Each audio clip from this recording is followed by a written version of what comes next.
Bonjour, nous allons rendre hommage à notre très grand écrivain Alphonse Daudet, que j'aime beaucoup, qui naît en 1840, sous le règne de Louis-Philippe, à peu de choses près au milieu du règne, et meurt à 57 ans, en 1897, sous la présidence de Félix Faure. Il est considéré comme un écrivain provençal par excellence, mais plus pour sa fine connaissance de cette culture que par ses origines ou résidences. À titre d'exemple, il n'a jamais résidé dans le moulin de ses fameuses lettres. Né à Nîmes, il est d'ailleurs mort à Paris. Il publie en 1873 ses fameux Contes du lundi, un recueil de nouvelles dont certaines se rapportent, comme chez Guy de Maupassant, à la guerre de 1870. J'ai choisi de donner lecture de 3 d'entre elles en 3 vidéos différentes. Elles ont pour titre La dernière classe, la plus célèbre, dont je vais donner lecture à présent, L'enfant espion et Arthur. Avant de débuter la lecture de la première, je tiens à saluer la mémoire de son épouse Julia, qui, outre de lui donner 3 enfants, fut sa collaboratrice. On peut ajouter qu'il n'y a guère de grands hommes sans une femme à ses côtés. Donc voici le texte de La dernière classe. Précisons son contexte. C'est la défaite de 1870 qui, comme chacun sait, verra la France dépossédée de l'Alsace, excepté le territoire de Belfort, et d'une partie de la Lorraine, correspondant au département de la Moselle d'aujourd'hui.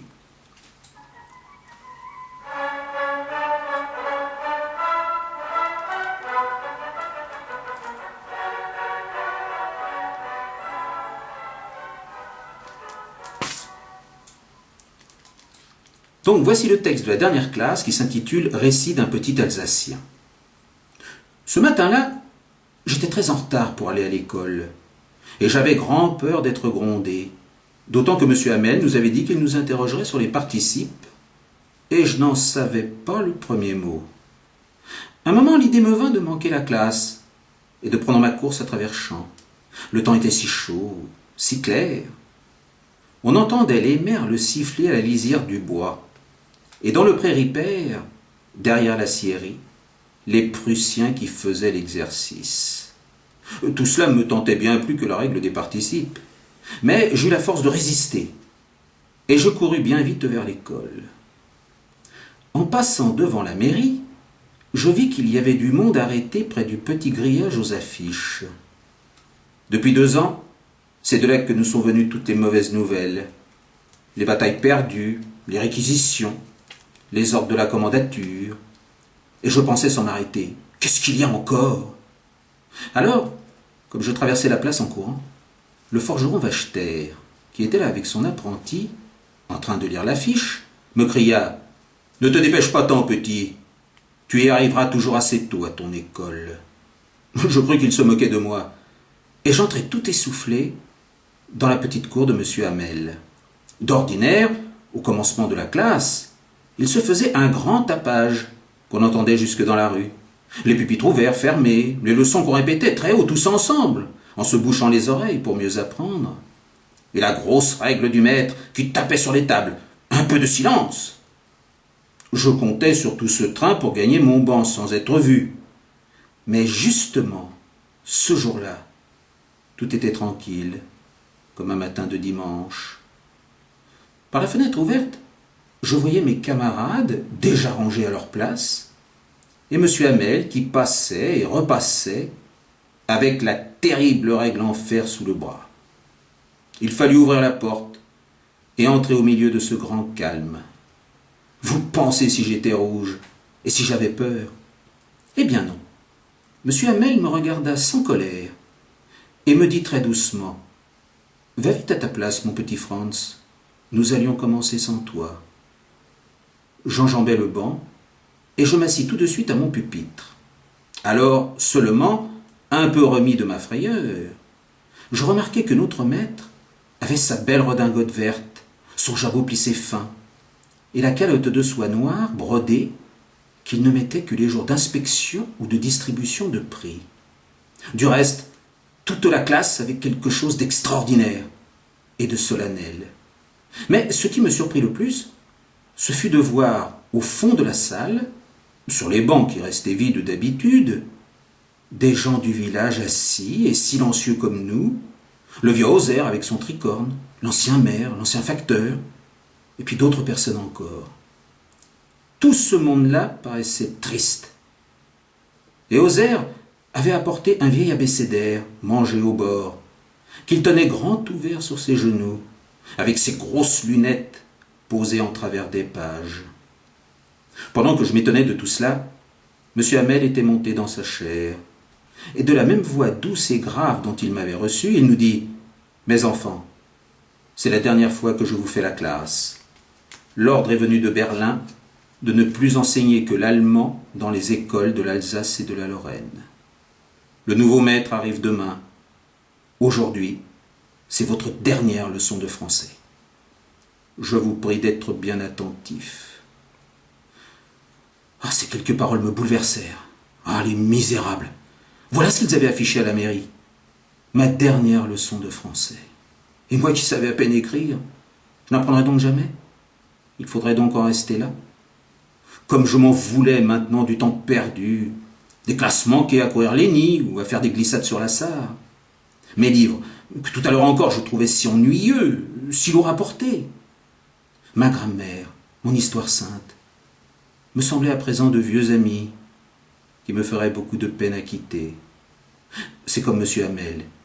L'idée qu'il allait partir, que je ne le verrais plus, me faisait oublier les punitions, les coups de règle. Pauvre homme. C'est en l'honneur de cette dernière classe qu'il avait mis ses beaux habits du dimanche.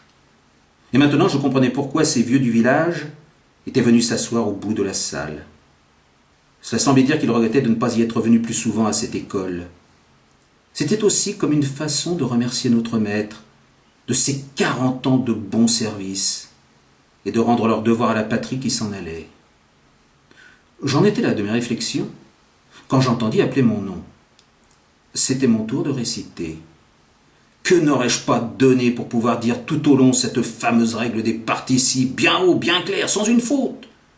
Mais je m'embrouillais au premier mot, et je restais debout à me balancer dans mon banc, le cœur gros, sans oser lever la tête. J'entendais M. Hamel qui me parlait. « Je ne te gronderai pas, mon petit Franz. Tu dois être assez puni. Voilà ce que c'est. Tous les jours, on se dit, bah, j'ai bien le temps, j'apprendrai demain. Et puis tu vois ce qui arrive. Ah, ça a été le grand malheur de notre Alsace, de toujours remettre son instruction à demain. Maintenant, ces gens-là sont en droit de nous dire, comment, vous prétendiez être français? Et vous ne savez ni parler ni écrire votre langue? Dans tout ça, mon pauvre Franz, ce n'est pas encore toi le plus coupable. Nous avons tous notre bonne part de reproches à nous faire. Vos parents n'ont pas assez tenu à vous voir instruit.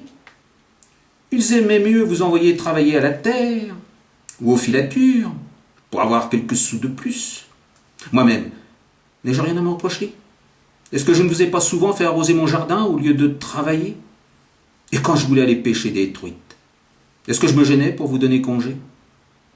Alors, d'une chose à l'autre, M. Hamel se mit à nous parler de la langue française, disant que c'était la plus belle langue du monde, la plus claire, la plus solide, qu'il fallait la garder entre nous et ne jamais l'oublier.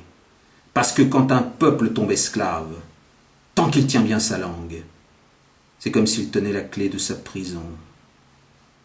Puis il prit une grammaire et nous lut notre leçon. J'étais étonné de voir comme je comprenais. Tout ce qu'il disait me semblait facile. Je crois aussi que je n'avais jamais si bien écouté, et que lui non plus n'avait jamais mis autant de patience à ses explications. On aurait dit qu'avant de s'en aller, le pauvre homme voulait nous donner tout son savoir, nous le faire entrer dans la tête d'un seul coup.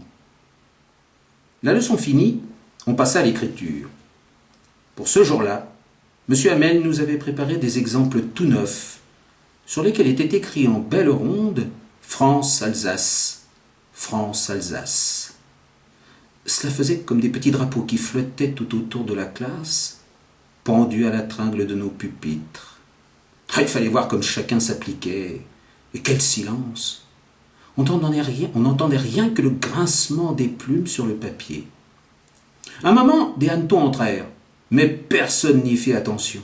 Pas même les tout petits qui s'appliquaient à tracer leur bâton, avec un cœur, une conscience, comme si cela était encore du français. Sur la toiture de l'école, des pigeons roucoulaient tout bas. Et je me disais en les écoutant, est-ce qu'on ne va pas les obliger à chanter en allemand, eux aussi? De temps en temps, quand je levais les yeux de dessus ma page, je voyais M. Hamel immobile dans sa chaire et fixant les objets autour de lui, comme s'il avait voulu emporter dans son regard toute sa petite maison d'école. Pensez, depuis 40 ans, il était là à la même place, avec sa cour en face de lui, et sa classe toute pareille. Seulement les bancs, les pupitres s'étaient polis, frottés par l'usage. Les noyers de la cour avaient grandi, et le houblon qu'il avait planté lui-même enguirlandait maintenant les fenêtres jusqu'au toit. Quel crève-cœur ça devait être pour ce pauvre homme, de quitter toutes ces choses, et d'entendre sa sœur qui venait dans la chambre au-dessus, en train de fermer leur mal, car elle devait partir le lendemain, s'en aller du pays pour toujours. Tout de même, il eut le courage de nous faire la classe jusqu'au bout. Après l'écriture, nous eûmes la leçon d'histoire. Ensuite, les petits chantèrent tous ensemble le bab-bi-bo-bu. Là-bas, au fond de la salle, le vieux Hauser avait mis ses lunettes, et tenant son abécédaire à 2 mains, il éplait les lettres avec eux. On voyait qu'il s'appliquait lui aussi. Sa voix tremblait d'émotion. Et c'était si drôle de l'entendre que nous avions tous envie de rire et de pleurer. Ah, je m'en souviendrai de cette dernière classe. Tout à coup, l'horloge de l'église sonna midi, puis l'Angélus. Au même moment, les trompettes des Prussiens qui revenaient de l'exercice éclatèrent sous nos fenêtres. M. Hamel se leva, tout pâle dans sa chair. Jamais il ne m'est paru si grand. « Mes amis, dit-il, mes amis, je... » Mais quelque chose l'étouffait. Il ne pouvait pas achever sa phrase. Alors, il se tourna vers le tableau, prit un morceau de craie, et, en appuyant de toutes ses forces, il écrivit aussi gros qu'il put « Vive la France !» Puis il resta là, la tête appuyée au mur, et sans parler, avec sa main, il nous faisait signe « C'est fini, allez-vous-en !»